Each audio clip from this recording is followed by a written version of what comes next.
Join us as we search Alaska and beyond for mysterious creatures, featuring Beans Baxter and Rob Roy Menzies. This is the Alaska Bigfoot Studies. Yeah. All right, guys. I'm here with Aleks Petakov from Small Town Monsters. That's what he's known for. And we are at Rob Roy Menzies' house. Casa de Menzies, yeah, exactly. And you guys have been having adventures. Just tell me what your Alaska experience is, maybe a little bit about Area A, Lower Kenai Peninsula. Yeah, I mean, we just got back. Rob Roy, a friend of mine, also Brian from the East Coast, he came out with me. We just got back from Area A like 3 days ago. We were out there for 5 days, very rainy, awful weather. So, and that's in like the Lower Kenai Peninsula, right? Yeah, so it's like that southern coastline. So you got that coastline that goes, Whittier and then down all the way, basically Seward. You've got down to, I mean, at the end, Port Chatham. It's that whole entire, the stuff you grew up hunting. Yeah. Thousands. I mean, if you probably added up the coastline, you've got thousands of miles of bays. They all look the same. You could take a picture of 100 of them and they all look the same. So we were out there. So Area A is this property that has a history of activity. This was my third trip out there. My first trip was in May of 2022. Second trip was June of 2023. And now, late August of 2025. So my third trip out. We heard a couple weird things. The first night there, before the rain set in, Brian and I were, actually Brian was about to fly a drone and I was just gonna set up like a time lapse, and I was at the top of the stairs, he was down by the fire, and we heard this, we were the only people outside at that moment. We heard this weird like rock rubbing sound. It was like,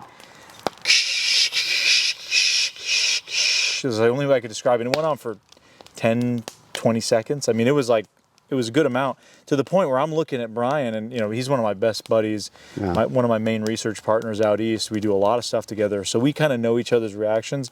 We're both looking at each other like, you hearing this, dude? And my camera was on a tripod like 5 feet from him, and I'm like, dude, go turn it on, hit record. And by the time he did that, it stopped, because we started hearing it, and it sounded like it was far enough away. It was there's like you've got the cabin and the little kind of you've got the cabin itself. Oh, wait a second. You've got the cabin itself, then you have the staircase going down, there's a little fire pit, and there's a little shed, and then the beach. And it was almost like if you go down the beach and around this bend that's maybe, a few hundred yards out, that's a good walk. That's where it kind of sounded like. But it was so weird because it was sustained. Wow. Didn't sound like a rock slide. I mean, especially this time of year. It could happen. I'm not saying impossible, but I've heard plenty of rock slides in the Pacific Northwest. We've heard stuff like that before. We've, climbed up rock screes before out in the White Mountains in New Hampshire. Yeah. And when rocks start tumbling, you hear that sound. Yeah. Now, that area is a bowl, so there could be sound distortion going on, but it was so weird. It was like this loud rubbing sound that we literally called it rock rubbing, half joking, but that's kind of what it actually sounded like. Wow. So that was the first night. So we were like, man, this is a great start to the trip. Yeah. And then the rain set in, and the rain just kept going pretty much until the last day. It was just raining the whole time. We also had a weird motion light activation thing. We were staying at one of the smaller cabins behind the main cabin, and there's these motion sensor lights that come on when you're walking up. And pouring rain second to last night, and Rob Roy, myself, and Brian were all in this. It's a small cabin. Yeah. Rob Roy and I were in a bunk bed, and there's like a small loft. Brian was up there, and we had windows all sides of the cabin. These motion lights were coming on randomly, and one of them kept coming on, and we were like, man, could it be the rain? But the rain didn't do it any of the other nights. The only other time it had been triggered was us walking by. And we never saw anything. We would have put thermals in the windows. We were doing all this stuff, and maybe it could have been some other smaller animal. I don't know, but that place is interesting. It can kind of make your mind take off a little bit. And you've had some activity there before, like some rocks being thrown in the water and little things being thrown in camp. And the first year I was out there with a few other guys, we were up at what's called the Upper Fire Pit, and Rob Roy was actually with us. He can attest to this story. We have the audio of it. It's like 3, 4 in the morning. Rob Roy's doing like a Steven Tyler impression. I'll never forget, because we're all belly laughing. Like, we were just, it was hilarious. And all of a sudden I hear this just clear kind of knock just break the silence. And you can hear in the recording me going, oh, whoa, whoa, shh, shh, shh.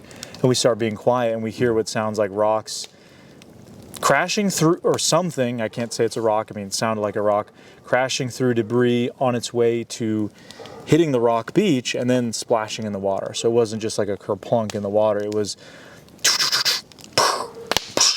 Wow. it was like a sequence of events that went on for a bit, and there were these really clear knocks that we heard.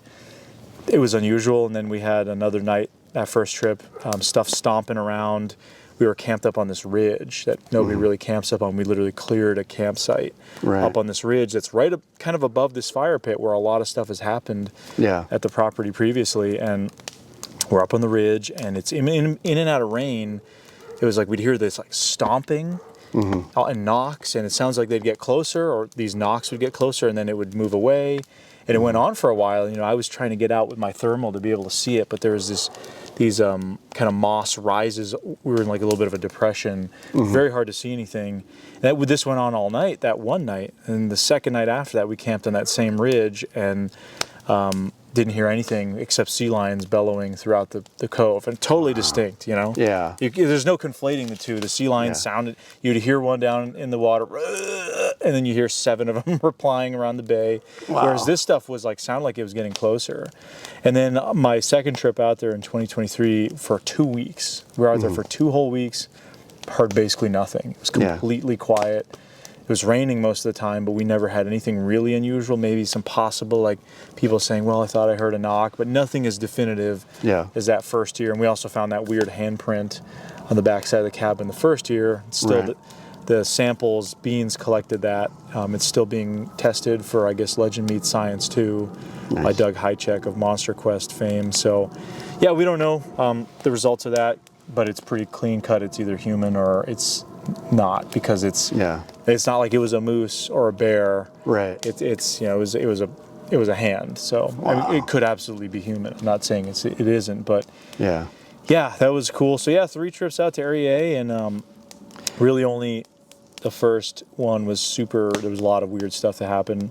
Second one was very quiet, and this third one there was just a couple of things that, you know, I can't say any of that's Bigfoot, but it kind of fits the pattern of what's been going on out there, the weird stuff. And, you know, Rob Roy and Beans have both heard stuff out there in years prior to me going out there with them. So what I always thought was interesting is that activity started kind of when development began on that little property. That's like exactly what something was angry that development was happening. That's what I take away. I mean, if you you know, knowing the property owner pretty well now, hearing his stories, and I talked to a lot of the other people that were involved in some of those initial incidents. There was a group called the North American Wood Ape Conservancy. They had sent out 3 guys that first summer, and they wrote like a full report about, you know, we believe there is a troop of wood apes out there, as they call them. Wow. So there's like a whole bunch of stuff, and yeah, it all kind of, it fits the purported behavior of the Sasquatch stuff. It's the rock throwing, the hollow baseball bats, the mystery gunshots, the whoops, the screams. Mystery gunshots was weird, like a phantom gunshot kind of. That's what I had recorded actually the first year. I forgot to mention that. That's something that I heard, and I'll give you the clip if you want with the audio. We were all taking naps one of the days on the first trip out, 2022, and I just happened to take my Sony A7 out. And I was getting shots of like sea lions in the bay. I was the only one awake, at least I thought. And all of a sudden I just hear this like kind of come from the hillside. Wow. And I go back in the cabin to get an audio recorder. You know, I have it recorded, like it's on video, this gunshot. I go back into the cabin, and one of the guys who was there with us came out, and he's like, oh, did you hear that? I just heard 2 more while you were coming in and out, because he was staying in a loft with a window view. He would always listen out there. So, and actually looking at that audio, David Ellis of the Olympic Project has done a lot of audio analysis on purported Sasquatch stuff. He actually looked at that gunshot clip, and he says, you know, this is stuff that they've had reported to them before. And looking at the audio in a spectrogram analysis, so you're looking at the audio signatures, apparently, and you know, we're both kind of gun guys, to our ears, when we hear a gunshot, it's like it's just a solitary sound. But when you break it down, it's actually there's the initial blast, and then what we hear is the after blast. But they apparently produce two unique audio signatures. But again, to our ears, they just mesh as one. Right. Whereas this mystery gunshot sound, David had looked at and said it was not two distinct sounds. It was just one. Wow. Which tells you it's not a gunshot. You know, spectrogram analysis doesn't lie. I mean, that's like sound waves. Like you can't. I mean, you can fabricate sounds, but it's going to show up a certain way. Like birds sound a certain way, seals sound a certain way. So yeah. So that is interesting. And that area is so remote. Like you have a few cabins in the bays around there, but 5-6 miles away. You know, and like if someone comes into your bay there, you know. They're either coming in a float plane or a boat. That's the only two ways. The best activity is places off the road. You can only get by boat or airplane. Right. Because you can eliminate a lot of the possibility of human contamination. And, you know, like I was in Washington for 10 days before this, and I went to some of the, you know, top bigfooting spots in the Cascade Range, Bumping Lake. You know, some of these other places where we would hear stuff, but we can't eliminate that, oh, that was one of our guys back at camp, and he just slammed the car door. And he's like, oh, I don't remember. So it's one of those things like you can't be certain. But it's a cool location. They started building some new cabins out there last summer, and there was some possible sightings that happened as a result and other stuff. So maybe that kicked off new activity, more cabins, but I don't know. It just seems like that was the kind of the motivating factor for some of the weird behavior in the initial get-go of this stuff. That is awesome. So it's a cool area with a cool history. You know, I've been, you know, lucky enough to go there many times and document that story and kind of tell it. And you know, it's to me, and that's why a few years ago in the video that I interviewed you for Small Town Monsters, the Kenai Peninsula Encounters or Stories, I forget what I titled it. I got to interview Les Stroud about his encounter out there. We covered a little bit of Area A, and then of course Port Chatham. Because it's all the same habitat. You could take a photo of Port Chatham, where Les had his encounter, Area A, and they look more or less the same. It's that same coastal rainforest vibes. You know it very well. You know, it's like, it just screams kind of mysterious when you look at it. Yeah, that's exciting. So what adventures and projects do you have coming up? Yeah, so I mean, I've been up here in Alaska now. Well, like I said, I was in Washington right before, so I have a whole bunch of videos. Got these guys out there who are doing this really insane project, this thermal study project called Study Sasquatch is the name of their channel.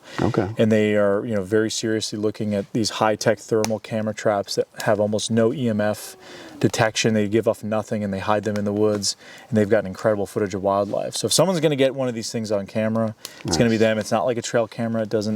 You can't see it. So I'm doing a project on them and just a bunch of stuff in the Cascades, in Washington, the Olympic Peninsula, and then obviously a bunch of these Alaska videos. I'm super excited to dive back into the Alaska content. I'm doing some solo backpacking out here, and Rob Roy is taking me around to some of the places, you know, just outside Anchorage here that have had some activity. So yeah, I try to cover as much ground as possible and just have fun with it. And, you know, a lot of times it's just a fun adventure to come along, and love it.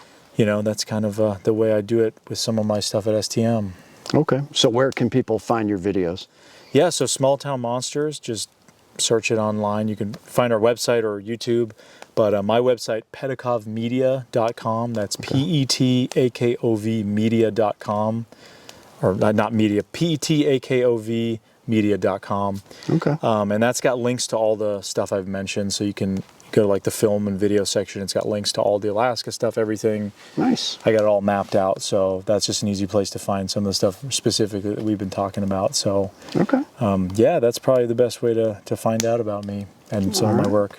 All right. Well, thank you, sir. Yeah, absolutely. Good to see you, man. All right. Well, thanks for joining us. We'll see you guys next time.